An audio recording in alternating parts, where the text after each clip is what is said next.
Bem, meus amigos, boa noite os que estão aqui presentes, o nosso Chico Xavier, e boa noite os que estão sempre nos seguindo pela rede social, no caso o Facebook.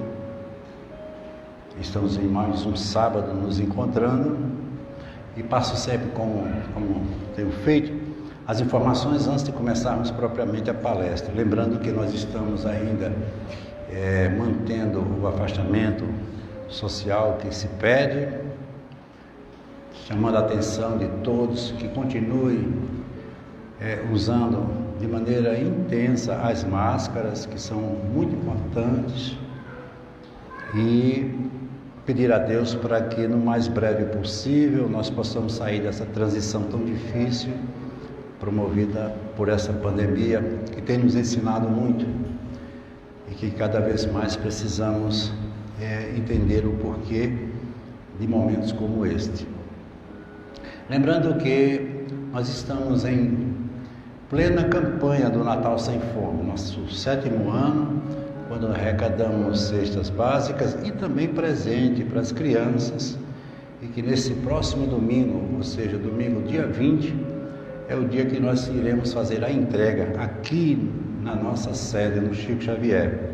No dia 23 nós iremos nos deslocar para uma comunidade aqui próxima de Palmares, onde iremos concluir as entregas dessas cestas, como também os presentes para as crianças. É um Natal atípico por conta do momento, mas a gente vai, na medida do possível, tentar superar esse momento, como eu disse. Lembrando também que amanhã às 8 horas nós temos na Caruaru FM o nosso Hora do Chico, quando a gente traz uma mensagem. Geralmente eu procuro sempre trazer mensagem de otimismo, de motivação, principalmente no dia como o dia de domingo. Enfim, dados os avisos, vamos para o que importa nessa noite, que é a palestra com o tema o sentido da vida. Nós falamos nas semanas anteriores de duas passagens muito bonitas, uma que foi a de Maria Madalena e outra a de Paulo de Tarso. Elas representaram para todos o poder da renúncia, da entrega, fatores que são fundamentais no processo do crescimento de todos nós. Não se vive nessa experiência humana sem a renúncia e principalmente sem a entrega. E isso tem sido muito difícil pelo fato de nós vivermos ainda uma experiência, mesmo transitória, onde ainda há uma predominância muito grande do egoísmo, do orgulho e outros males que ainda carregamos por sermos espíritos imperfeitos dentro da escala evolutiva. E nós devemos entender que na nossa vida Deus é sempre a direção, mas o sentido da vida ele é de cada um. As pessoas muitas vezes delegam a Deus coisas que são nossas. Deus fez tudo e fará tudo por nós, mas não, aliás, fez tudo e fará tudo através de nós e não por nós. Cada um tem que assumir, como nós vamos ver nessa palestra de hoje, o seu próprio papel na história que representa. É muito comum a gente, nas horas de desespero, de perdas e sofrimento, entregarmos a Deus uma solução, principalmente de natureza egoística, de um resultado imediato, quando Deus não trabalha e não opera nessas circunstâncias. Então, eu digo sempre que Deus, mais do que tudo, Ele é a lei. Ele representa uma lei que é a lei divina, criada e mantida por Ele, mas se baseando unicamente num fator importantíssimo que é o mérito de cada um. Você só tem da vida ou na vida aquilo que você merece. É plantando e colhendo que nós vamos construindo a nossa vida. A doutrina espírita síntese do pensamento religioso universal, ou seja, ela não se circunscreve a essa ou aquela religião, mas ela tem um sentido religioso, se é que a gente pode chamar, por sermos espíritos ainda na condição de imperfeitos e termos Jesus como nosso guia e o nosso modelo, o Espírito que todos nós seguimos através dos seus exemplos, das suas lições. Então, essa universalidade para nós é de natureza fundamental. Mas é importante entender que a sabedoria e o conhecimento precisa de um fator predominante, que é a liberdade. Sem liberdade ninguém se educa, ninguém educa e, consequentemente, ninguém é feliz. Então, a doutrina espírita, como síntese do pensamento religioso universal, compreendeu a realidade do Cristo, neutralizando os deuses do antepassado, esses deuses que foram cópias dos deuses gregos e romanos, que eram deuses muito mais imperadores, inquisidores, do que propriamente o Deus de amor que Jesus nos trouxe de uma maneira tão bonita. Então, esse Deus dos antepassados, ele passa a nos mostrar, tirando-nos desse caminho, o caminho da libertação, onde cada indivíduo será artífice da sua própria história, porque nós vimos. Haverá sempre orientação e auxílio para que o homem se movimente no sentido positivo. Todos nós somos compelidos sempre a avançar na vida, com o auxílio de seus pares, auxílio do mundo espiritual que o cerca. Porém, o mérito é individual. Cada um marchará com seus próprios pés, plantando hoje a semente que lhe ditará os dias futuros, como hoje foi consequência do plantio de ontem. Tudo seguindo essa ordem que é perfeita dentro do projeto divino, que nos compele e nos convida ao crescimento interior. O Evangelho não foi feito para as multidões. Ele é como um líquido precioso, onde cada um bebe gole a gole. Eu acho essa definição muito bonita acerca do Evangelho. Jesus, ele não se preocupou com as multidões, como hoje as religiões, elas se preocupam tanto. A congregar fiéis, manter um sistema, cerceando aquele pensamento, tirando das pessoas o direito da liberdade. Então, o Evangelho, ele, como ele disse aqui, ele é como um líquido que você vai sorvendo, bebendo, gole a gole. Todos os dias você vai tirando dele as lições que ele, com certeza, tem a nos ensinar. E eu sempre digo enfaticamente que o Evangelho é o nosso único e mais perfeito manual de instrução de vida. E o que é importante, segundo os Espíritos, o Evangelho não só atende aos seres humanos encarnados na Terra, mas ele é universal. Aonde o Espírito estiver, ele tem que estar sempre em dia com o Evangelho. Veja a importância de Jesus em toda a obra de Deus, mesmo fora do contexto do planeta Terra, ele permanece ainda mantendo todas as suas orientações no sentido do crescimento interior. Isso é fantástico.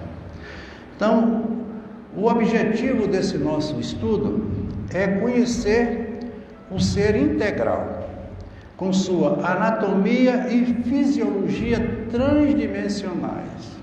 Nós conhecemos muito o persona que nós incorporamos na experiência que estamos vivendo. Mas a doutrina espírita, ela é a única que nos leva a uma visão mais holística do que seja o ser, mostrando uma coisa que é muito importante, que é da ideia de que nós não temos um espírito como comumente ouvimos as pessoas dizerem. Nós não temos. Nós somos um espírito que temos um corpo. A nossa essência é outra, bem diferente da que nós imaginamos ser essa que vivemos aqui. A régua que mede a realidade da vida humana não serve para medir a realidade da vida espiritual. Uma experiência aqui na Terra não significa praticamente nada em termos de tempo para um espírito que é infinito. Imagine se nós fôssemos fazer uma viagem no transcorrer de todas as nossas experiências transatas, ou as experiências passadas, teríamos que contar milhares e milhares e milhares de anos em idas e vindas, para que nós possamos, em cada experiência dessa, amealharmos os conhecimentos que são necessários para o nosso crescimento interior. Onde em cada experiência nós temos dois fatores fundamentais que vão nortear nossas vidas. Uma é a conquista de novos conhecimentos, de novos processos, que vão nos promover sempre no sentido do caminhar para o crescimento interior, mas também os nossos resgates, que são consequências dos atos passados. Quem de nós não errou ontem e precisa consertar esse erro hoje? Por isso que quando a gente reencarna, um dos fatores que mais retarda e cerceia a nossa capacidade de crescimento é o sentimento da culpa. Essa culpa que que cada um de nós traz dentro de si, muitas vezes passa a ser o aguilhão que nos promove sempre as dores, e muitas vezes são dores terríveis, porque falta compreensão e, acima de tudo, humildade. Humus, como a palavra diz, vem de terra. Terra significa semente, nascer, mas a gente nem sempre procura, na essência, na semente, o que é necessário para compreendermos o que estamos desenvolvendo nessa experiência tão importante como é a que nós estamos aqui experienciando e vivendo. A interação transdimensional que a gente sempre faz questão de mostrar. Nós somos uma mente.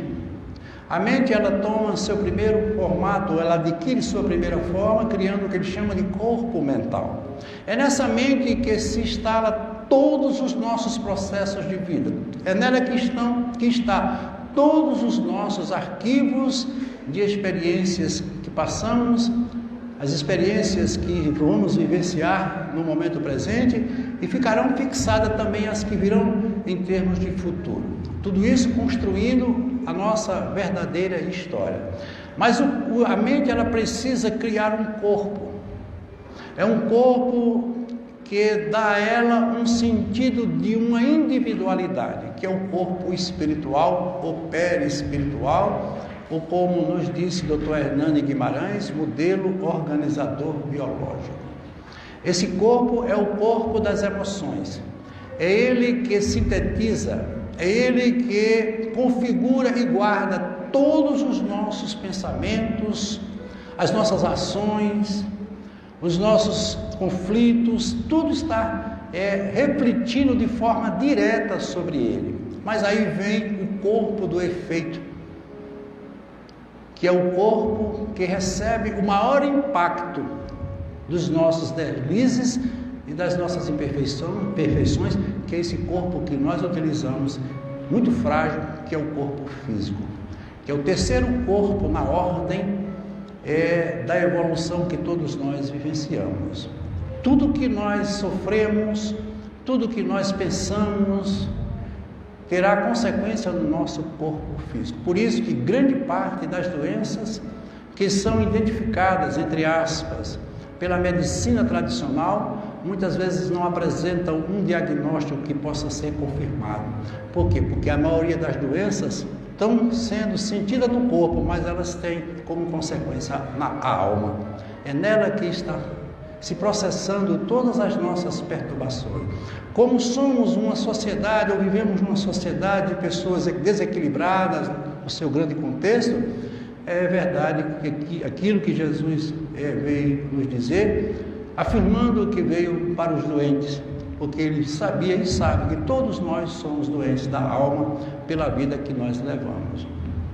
Então, quando desencarnado, o espírito, ele realmente assume novamente a sua função de perispírito, E no mundo espiritual, ele permanece com seus mesmos momentos, seus pensamentos, seus problemas, seus amores. Nada disso muda. Porque existe uma filosofia que nos compele a querer entender que a morte é o fim, quando muitos dizem assim: um dia eu morro e vou descansar. Pelo contrário, no mundo espiritual, talvez seja lá onde exista maior quantidade de trabalhos a serem executados, porque nós vamos lá contracenar com nossa própria realidade de forma muito mais objetiva do que aqui. Aqui nós temos um cérebro que de alguma forma limita as nossas condições mentais, mas lá fora do cérebro a mente ela é livre e ela vai ter um maior acesso do seu passado e consequentemente na estruturação do momento presente. Mas para que a gente possa dar início a esse ser, essa vida que precisa ser vivida, devemos entender que nós partimos de um princípio, que ele chamou princípio inteligente. O que é um princípio inteligente? O princípio inteligente é todo aquele que tem a capacidade de evoluir e crescer. Tudo que evolui, cresce, se reproduz, tem o fator ligado ao princípio inteligente. E aí nós temos o marco da evolução. Todo ser humano ele tem que passar por este marco que é necessário para o crescimento e a estruturação da vida que nós estamos nesse exato momento vivendo. O primeiro marco, que é o marco da individualização. De repente nós nos transformamos em indivíduo. É como se nós fizéssemos parte de um sistema, interagindo com ele, vivendo através dele, e de repente nós assumimos uma condição própria, que é a individualização. Hoje nós somos indivíduos. Para evoluir e construir uma vida própria, é preciso que você seja um indivíduo. Cada indivíduo possui a sua própria condição, a sua própria história. Por isso que nós somos tão diferentes. E o grande processo da vida, em termos de crescimento, é entendermos essa condição, que nós somos diferentes e somos desiguais, de um para com o outro. E aí é onde começam a surgir os grandes conflitos da evolução de cada um. O segundo marco é quando ele sai do instinto para a inteligência. É como se saísse da condição animal para a condição hominal de uma maneira ainda um pouco primitiva. Porque a inteligência é a capacidade de criar condições próprias. Isso os próprios animais possuem, mesmo que seja uma inteligência rudimentar, de natureza mais instintiva, mas ele já tem o poder de escolher. O animal já escolhe o que vai comer, escolhe o lugar onde ele vai dormir, escolhe a espécie com quem ele vai conviver, e isso já é um processo de grande evolução para um espírito que partiu de uma condição totalmente neutra, sem encontrar nele qualquer processo de entendimento do que seja a vida. E aí vem o terceiro marco, que é o que vai determinar a vida que nós estamos vivendo, que é quando ele sai da inteligência interrompida para o pensamento contínuo. Eu faço questão de chamar a atenção para esse fator, porque as pessoas muitas vezes dizem: o animal, ele pensa como gente. Não pode, gente. Se ele pensar como nós, ele perde a condição de ser animal. O animal, ele tem uma inteligência, ele tem um instinto, ele pode até ter determinados ímpetos de afeto, de amor, mas ele não está dentro da nossa condição. Por quê? Porque ele tem uma inteligência interrompida, ele não tem noção do abstrato, ele não tem noção da sequência ou do amanhã. Você bate no animal, de imediato ele volta para você como se nada tivesse acontecido. A própria criança, no início dos seus ensaios de entendimento, você bate nela, ela não guarda mágoa, não guarda rancor, porque ela ainda não concentrou em si o que a gente chama de sentimento, que é a capacidade de concatenar uma ideia fixa de algo que você preserva dentro de você. Mas veja que quando, à medida que ela vai crescendo, ela já vai estruturando novas ideias, e aí ela começa a formar ou despertar os seus sentimentos. Se ela tiver uma tendência para o bem, ela vai despertar sentimentos do bem. Se ela tiver uma tendência para o mal, com certeza ela vai ter uma tendência, vai despertar para o mal, e para isso é preciso o auxílio de quem a orienta, tentar corrigi-la naquele caminho que previamente ela traz em sua própria essência, como nós vamos ver. Então, é importante a gente entender que nós temos ainda muita coisa da natureza animal, porque nós fazemos parte da escala evolutiva, mas somos seres humanos individuais e inteligentes. E o quarto marco, que é o mais importante, que é o que todos nós lutamos para um dia chegar, que é o do amor incondicional. O único ser aqui na Terra que praticou verdadeiramente o amor incondicional foi Jesus. Veja que ele foi tão fiel a esse amor, que naquele instante ele chega a dizer: quem é minha mãe, quem estão meus irmãos? Ele não se colocou na condição de um filho que ama unicamente a sua mãe, nem de um irmão que ama unicamente aquele que faz parte da sua família consanguínea. Mas Jesus amava a todos por igual, ele não fazia distinção. O amor incondicional ele não distingue, ele não escolhe. Se ele distinguir ou escolher, ele perde a sua incondicionalidade. Então vejamos, a grande travessia humana em busca da espiritualidade não tem atendido os requisitos planejados pelo mundo espiritual. Tudo que nós somos aqui, tudo que nós estamos vivendo, isso faz parte de um programa pré-estabelecido. A reencarnação é uma volta planejada de um reencontro com coisas e fatores que continuam fazendo parte da nossa vida. Por isso que Chico disse, através de Emmanuel, de uma maneira tão brilhante: nasceste na família que escolheste. Ocupas o corpo necessário para o teu processo evolutivo. Então, tudo o que nós somos era o melhor que poderia ser. Muitas vezes, condenam a família que tem, não aceitam o corpo que possui, mas é melhor começar a mudar de ideia, porque isso foi o melhor que Deus poderia lhe dar. Até porque isso é uma aquisição de natureza própria. O homem violando todas as leis, principalmente a de amor ao próximo, foge do seu destino e mergulha no abismo da ilusão, onde a matéria tem maior predominância do que a essência, que é de natureza meramente espiritual. Como vivemos no mundo onde há uma predominância maior da matéria e sermos materialistas, fugimos a cada momento da nossa verdadeira essência, que é de um ser espiritual. Basta você perceber o ciclo da vida aqui na Terra. Chegamos sem ter nada, em termos de condição material, e partimos sem ter nada também em condições materiais. Dá-nos a entender que tudo isso aqui é uma projeção do nosso consciente ou do inconsciente, que passamos a ter um maior domínio e um sentido de posse, porque a matéria ela não foi dada a Deus a nós para ser possuída, mas para ser utilizada e devolvida. Tudo que nós utilizarmos e que fizer parte deste mundo, neste mundo fica.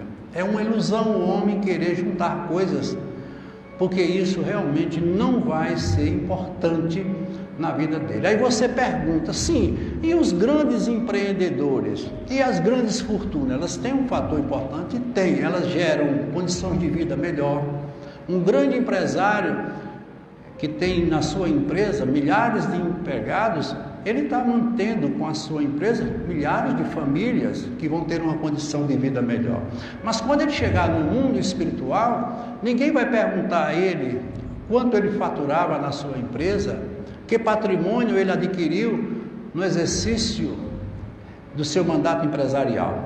Mas vão perguntar a ele exatamente isso: quantas pessoas se beneficiaram, quanto bem ele plantou e colheu usando essa empresa como artifício do seu trabalho. Então isso é o que importa. Então o homem ele tem que entender que ele é um espírito vivendo uma experiência transitória.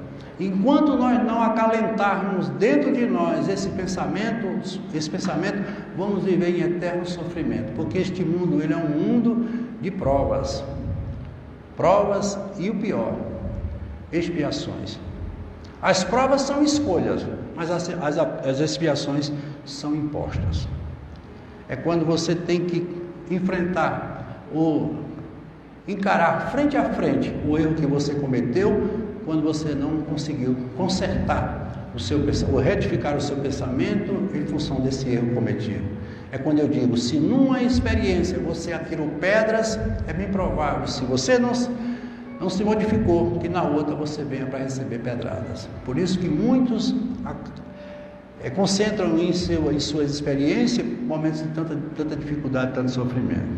Nesses tempos tormentosos em que se advoga o aborto, a pena de morte, a eutanásia, nesses tempos de transição planetária em que a violência se transformou em uma coisa banal, nós que temos a compreensão da imortalidade da alma, não podemos silenciar a nossa voz. Você veja aí constantemente a imprensa noticiando as políticas de governo querendo a pena de morte, bandido bom é bandido morto. Recentemente foi publicado na rede social, não sei se é verdade, que o governo brasileiro retirou o imposto da importação de armas. Armas foram feitas para matar, gente. Ninguém se defende com arma, não. O homem se defende com amor, com coração. Eu sei que isso pode ser até pueril para aqueles que são de uma outra linha de pensamento. Mas cada um tem o que merece. Até porque ninguém mata uma vida, se mata um corpo. E a gente tem que entender que esse processo de transformação tem que se basear no Evangelho. O que foi que Jesus pregou? O amor. O amor como sendo a única maneira da gente construir um mundo melhor. Então, por isso que ele afirma, meus amigos serão reconhecidos por muitos se amarem. Não foi por muitos se confrontarem, mas se amarem. Então, o amor é isso. Eu sei que nós vamos ter que passar por muitas idas e vindas para alcançarmos esse sentido em nossa vida. Mas é preciso a gente começar a pensar. Então, nós, nessa palestra, iremos fazer uma exaltação à vida, buscando um sentido para o nosso destino. Sei que eu posso chamar de destino.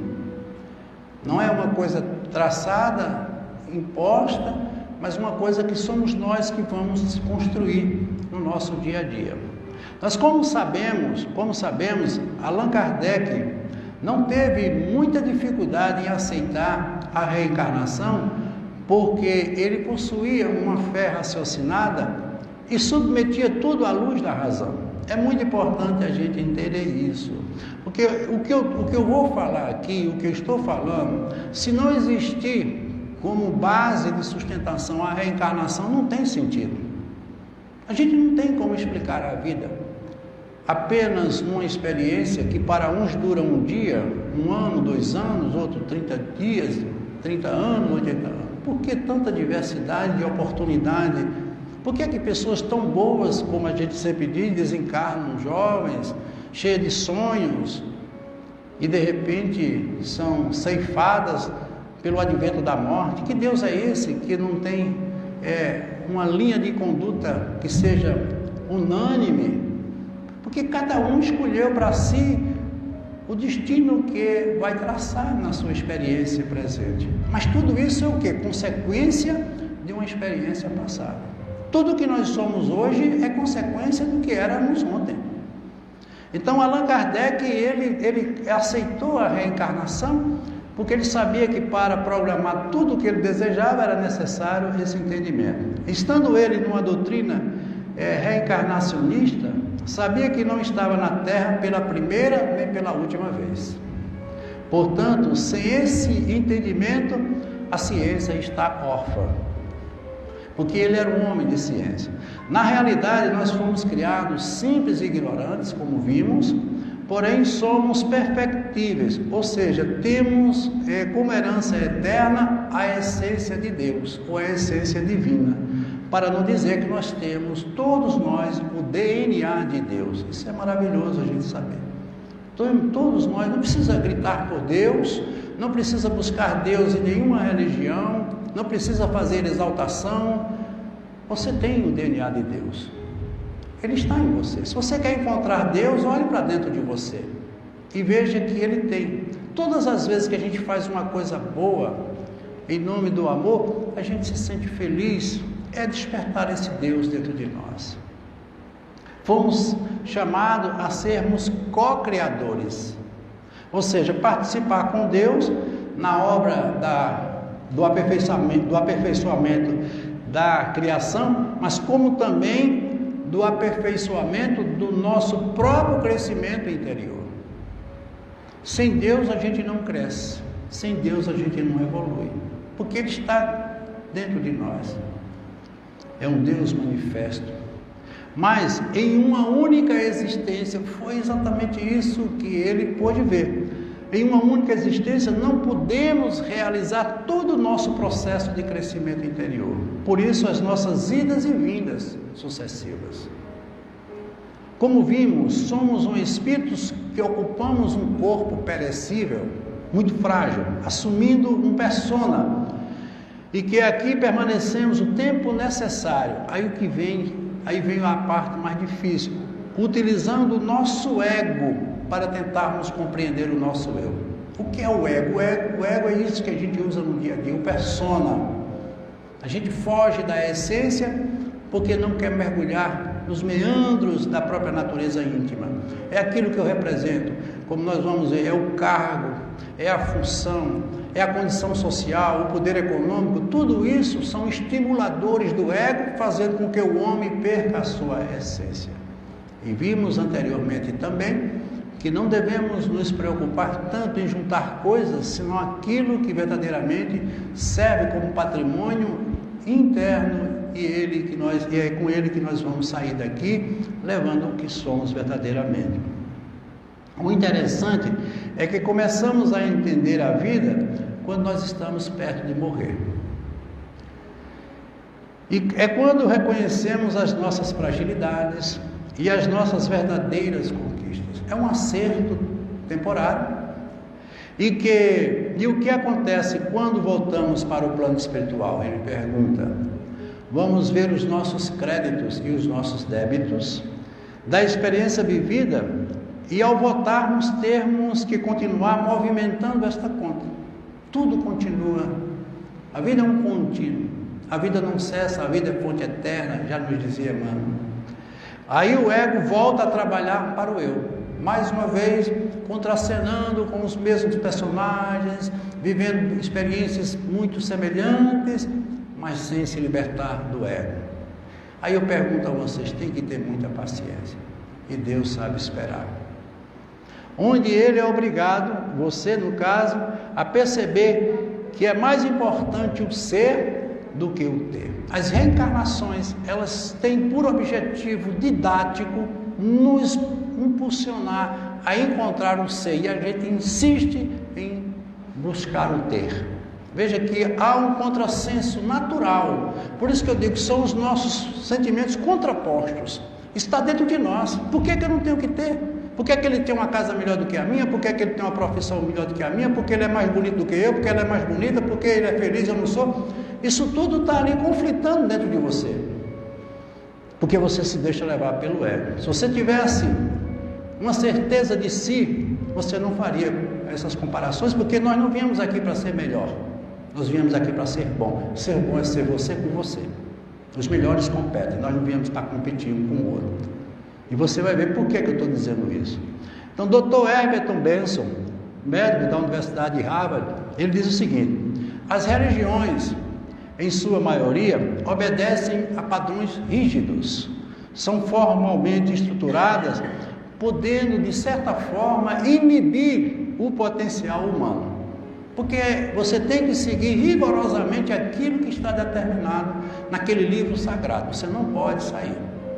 Consequentemente, você perde a condição de buscar o novo.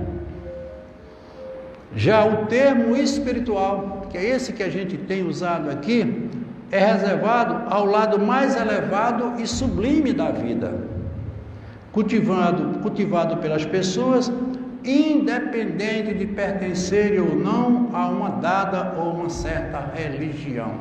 Por isso que eu sempre digo, eu não preciso de uma religião para encontrar Deus. Eu não preciso de uma religião para seguir o Evangelho. As religiões têm sua importância? Tem sim, mas elas não são fundamentais em nossas vidas. Mais importante do que uma igreja que você frequenta, um centro espírita ou um templo religioso, seja ele qual for, é o seu lar, que é a família, exatamente o laboratório onde você vai processar as mais importantes reações de crescimento e de transformação interior. É lá que você está no seu dia a dia lidando com as pessoas que previamente foram convidadas para fazer parte da continuação dessa sua história.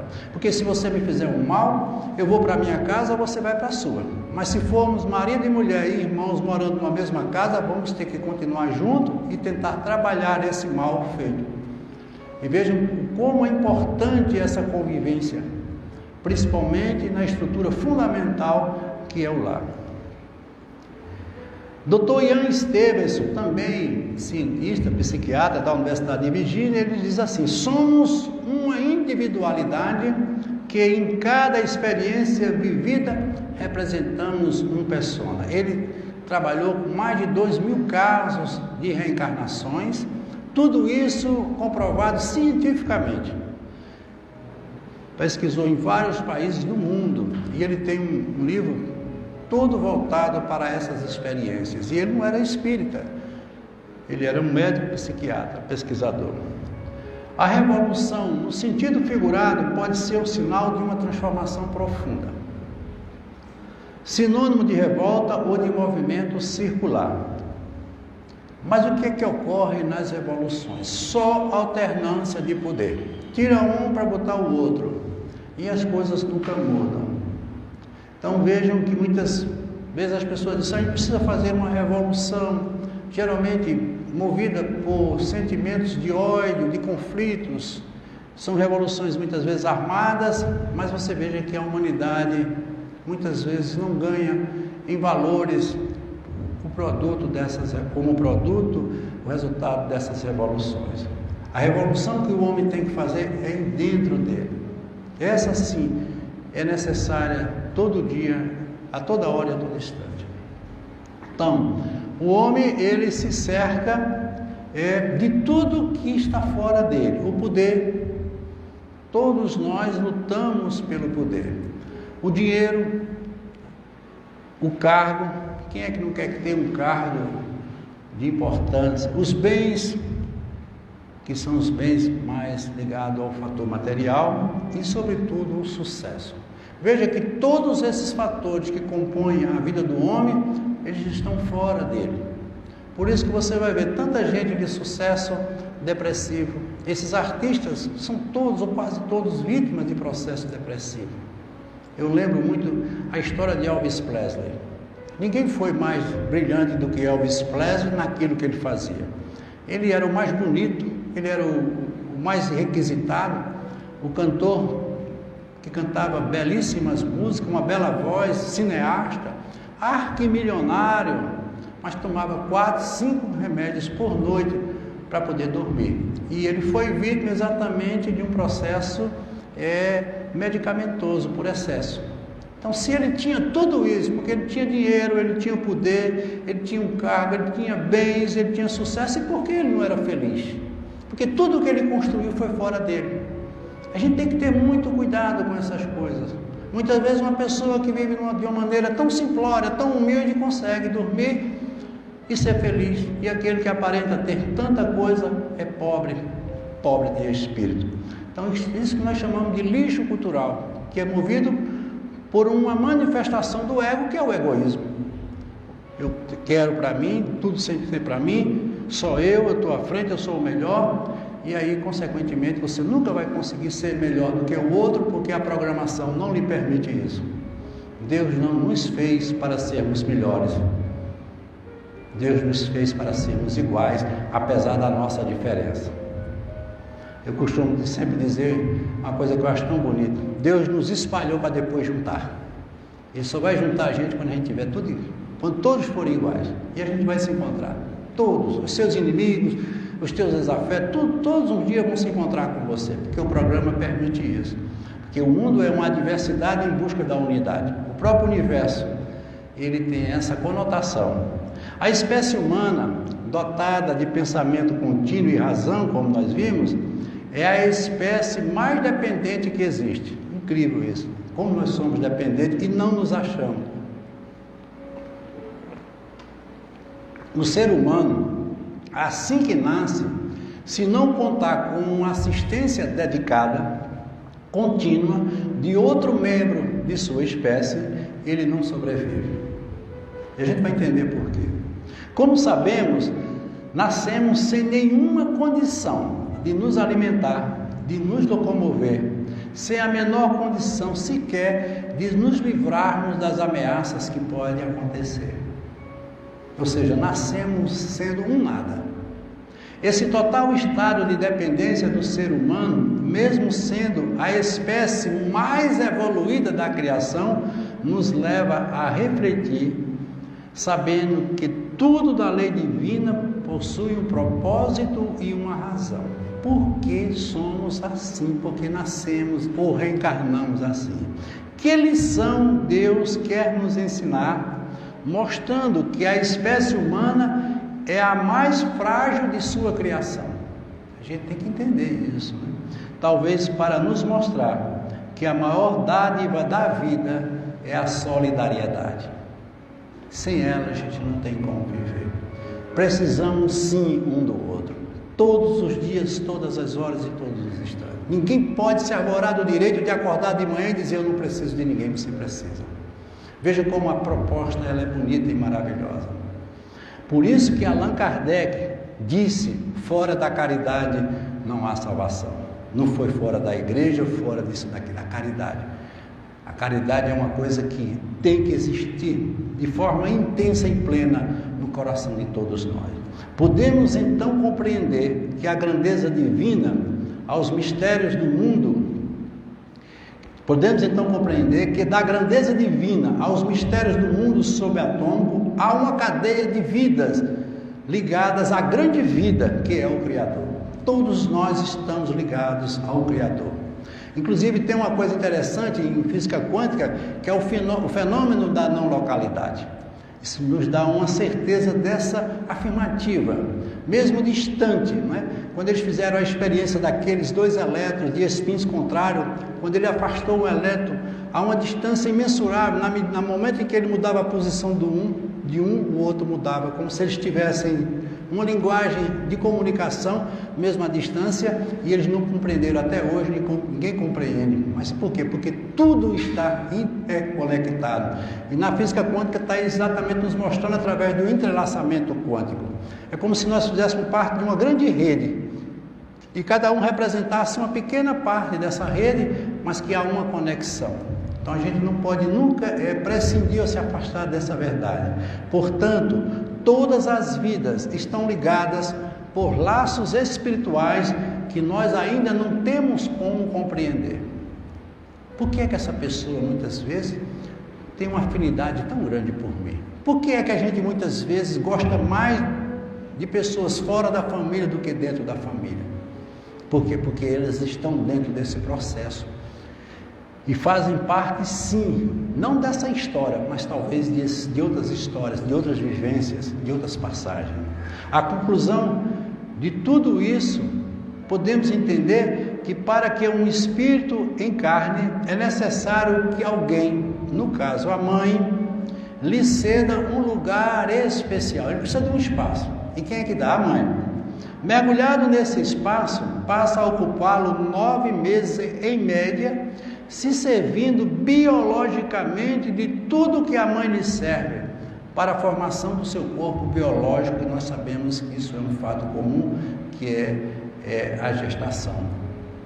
Então, se não fosse assim, nós não estaríamos aqui.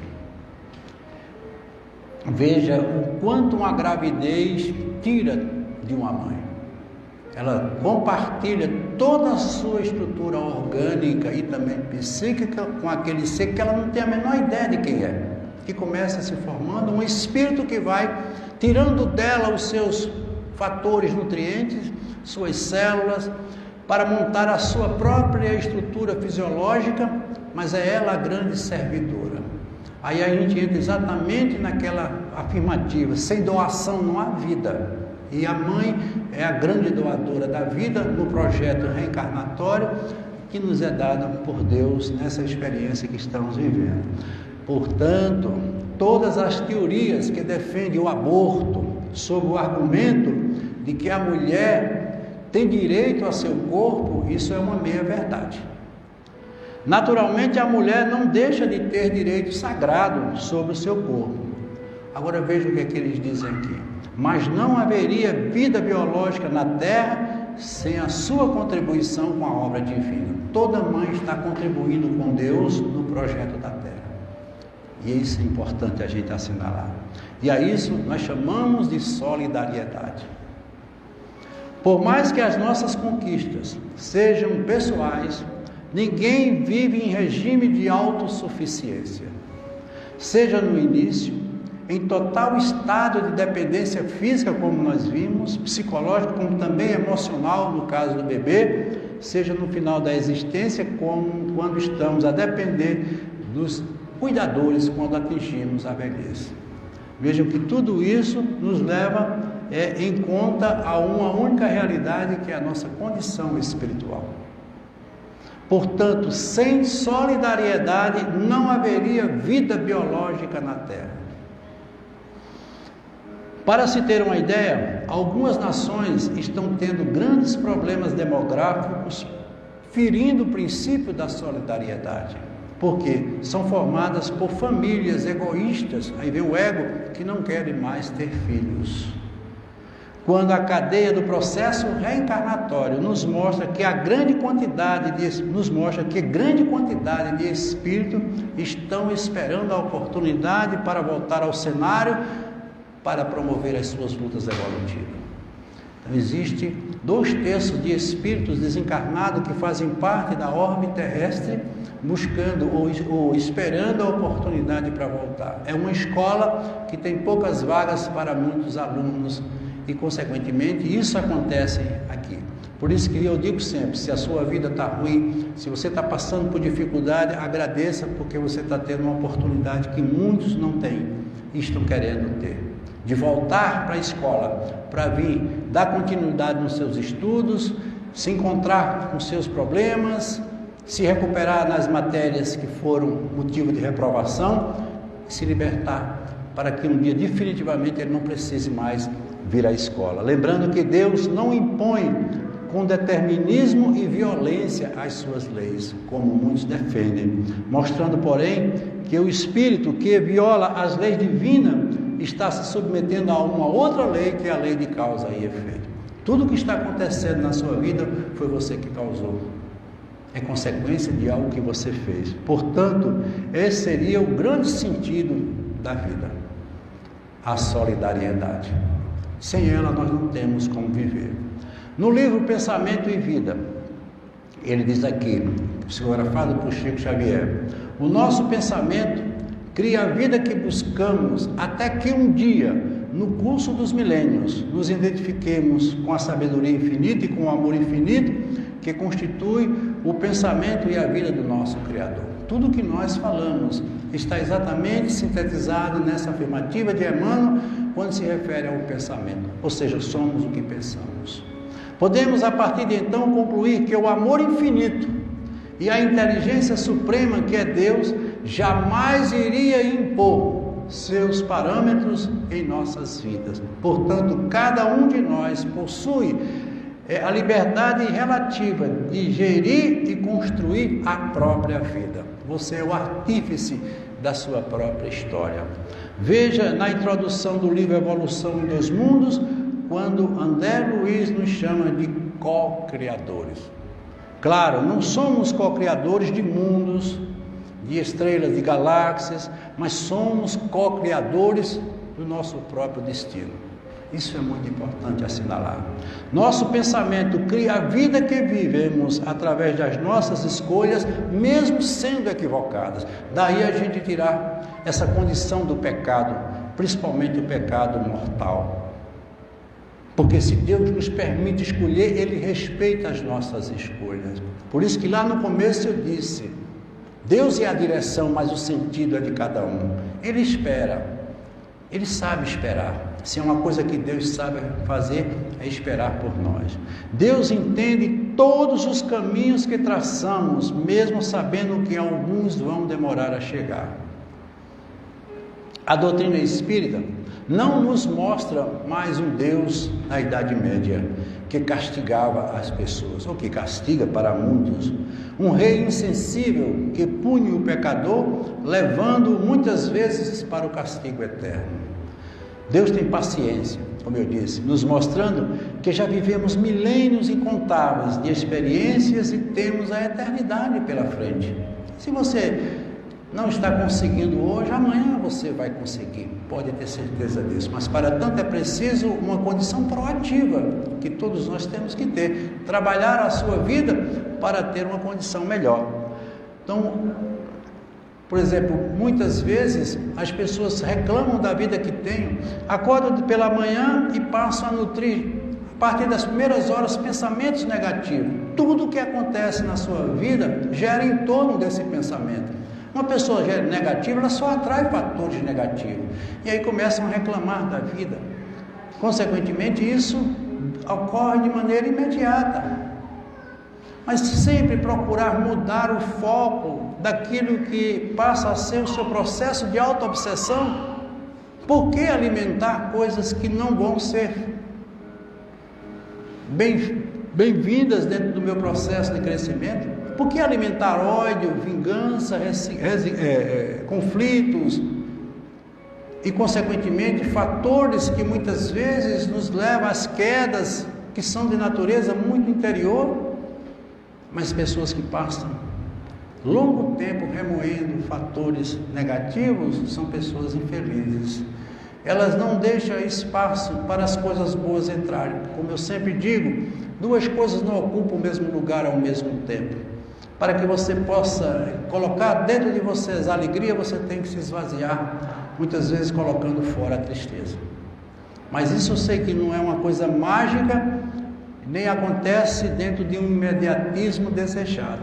Mas comece a trabalhar os seus pensamentos, que você passa a ter uma vida melhor, dirigida por esses pensamentos.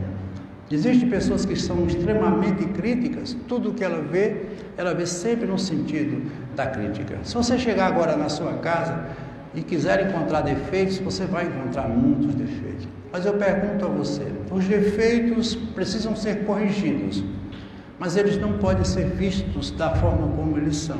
Muitas vezes de maneira muito crítica e intensa, que traz as pessoas para um aspecto negativo, deixando de ver coisas boas. Porque quando a gente tem raiva de alguém, a gente não vê um alguém, a gente vê a raiva que é nossa, que se deposita nesse alguém. Porque cada um só coloca para fora aquilo que possui dentro. É preciso a gente ter muito cuidado. Se a provação chega em teu caminho, não se detenha, siga em frente. As provas são muitas. Todos nós temos o dom de renovar ou reinventar a vida. Isso é fantástico. Do berço ao túmulo, a nossa vida ela é uma contínua mudança. Tudo muda. Lembrando que tudo muda, mas a verdadeira mudança com certeza está em você. Nenhum processo da vida começou de fora para dentro. Isso é importante. Tudo tem que começar de dentro para fora. Isso é que tem faltado como entendimento nosso. Procuramos muito as coisas como vimos, aquele lixo cultural que a gente traz, achando que tem que ser. Constrói dentro, seja feliz com o que você tem, como você é. Você hoje recebe aquilo que o livre-arbítrio lhe permitiu fazer no passado. Lembrando que se você tem o poder de criar o mal, o mesmo poder você tem para criar o bem. Isso vai depender de cada um. Tem uma passagem muito interessante no livro Renúncia, que é de Alcione. Alcione é um espírito de uma condição muito elevada. Vive num mundo que está muito acima do nosso lar. E ela deixou uma série de parentes muito queridos aqui na terra. E em determinado momento ela procurou um espírito superior e pediu a ele a condição de reencarnar para vir ajudar essas pessoas, porque uma vez amando, o amor nunca morre. Não importa onde você esteja, o amor permanece. E ela muito preocupada porque esses parentes, essas pessoas estavam sofrendo, e ela se sentiu no desejo de vir aqui. Mas ela foi advertida.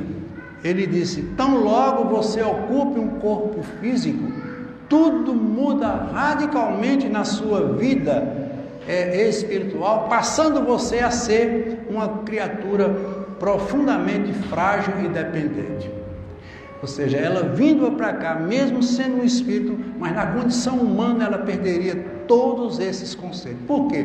Porque o espírito ficaria circunscrito apenas às condições fisiológicas do cérebro, ela esqueceria temporariamente todas as experiências que ela teve e tinha em momentos passados, e ela poderia cair. Ela não teve sucesso, é bom que se diga, nessa experiência. Ela não se deixou levar pelas circunstâncias, por ser um espírito resistente e evoluído, mas ela voltou um pouco entusiasmada e esperançosa, porque sabia que aqueles com quem ela esteve estavam em processo de vontade de querer mudar. E consequentemente essa experiência pode agora nos mostrar por que Jesus disse: o espírito está pronto, mas a carne é fraca. Veja o quanto isso é fundamental na nossa vida, como somos frágeis como natureza, como seres humanos. Não se mede a evolução espiritual com a regra humana. Veja que aí são dois parâmetros diferentes, como a gente sempre tem mostrado. Então, algumas receitas para que você possa ser feliz. Viver com metas. A vida precisa de metas. Ter objetivo. Os objetivos são fundamentais. Abolir as expectativas. Nunca ser uma pessoa ansiosa. Trabalhe, porque como ele diz, quando o trabalhador está pronto, o serviço acontece ou aparece. Então as expectativas geram sempre esses quadros de desequilíbrio que hoje são tão comuns na vida de todos nós. Nunca se sentir vítima. Você não é melhor nem pior do que ninguém. Se a pessoa lhe fez um mal, o problema é dela. É verdade que muitas vezes nos sentimos magoados, feridos, mas temos que trabalhar isso. Basta a gente olhar o espírito mais evoluído que teve aqui na Terra, passou por tudo isso e nos mostrou que todos devemos carregar a nossa cruz. E ele dizendo exatamente o Calvário, é exatamente nessas horas de dores, de sofrimento, de queda que a gente precisa trabalhar mais ainda o eu e aprender a lição que está sendo ensinada. E para tanto é preciso de um fator fundamental, além da solidariedade, é a humildade. Outra coisa dificílima, perdoar sempre. Porque eu sempre digo, perdoar não é esquecer, é não devolver. Você tem que se lembrar do mal que lhe fizeram, porque se alguém lhe fez um mal e você esqueceu, ela vai lhe fazer de novo. Você tem que se precaver, mas nunca devolver, nem desejar o mal ao outro. E o mais importante, que é o que nós estamos hoje trazendo como proposta, ser um herói, um vencedor de si mesmo. As suas conquistas, os seus problemas, os seus adversários, suas metas estão dentro de você. Nunca queira superar algo ou alguém porque você não foi programado para isso. A vida, algumas vezes, parece uma grande arena esportiva, onde precisamos de muita disciplina, que é natural para um grande atleta que precisa das suas vitórias. Mas na vida terrena, nem sempre encontramos regras justas. Perdemos os nossos mais preciosos bens. Na vida, os conflitos se agigantam, as diferenças nos dividem, nos separam. Nossa motivação se escoa e a vontade se vai, e muitas vezes nos sentimos desanimados. As dúvidas tomam conta de nossas mentes, E aí nos perguntamos como recobrar a motivação, como conquistar nossos objetivos, como trocar as lágrimas pelos sorrisos. Quando tudo se vai, Deus e a vida que Ele nos deu ainda estão vivas dentro de nós. Desistir ou continuar é uma escolha que cada um tem que fazer. Posso recomeçar, posso reconstruir, posso fazer de novo. Minha maior motivação não irá morrer, não irá se apagar de minha vida. Minha maior motivação está na vontade daquele que me colocou nessa experiência, porque esperava e espera tudo de mim. Confiando nele, posso e devo recomeçar agora, como nos disse Chico Xavier. O sofrimento dura o tempo que levarmos para aprender o que ele tem para nos ensinar. Essa é a lição que nós devemos aprender e levar essa noite para uma reflexão e termos a consciência de que somos bons, porque somos filhos de um ser que só nos deu amor e que esse amor perdurará e existirá sempre dentro de nós como essência. Um bom sábado para todos, muita paz.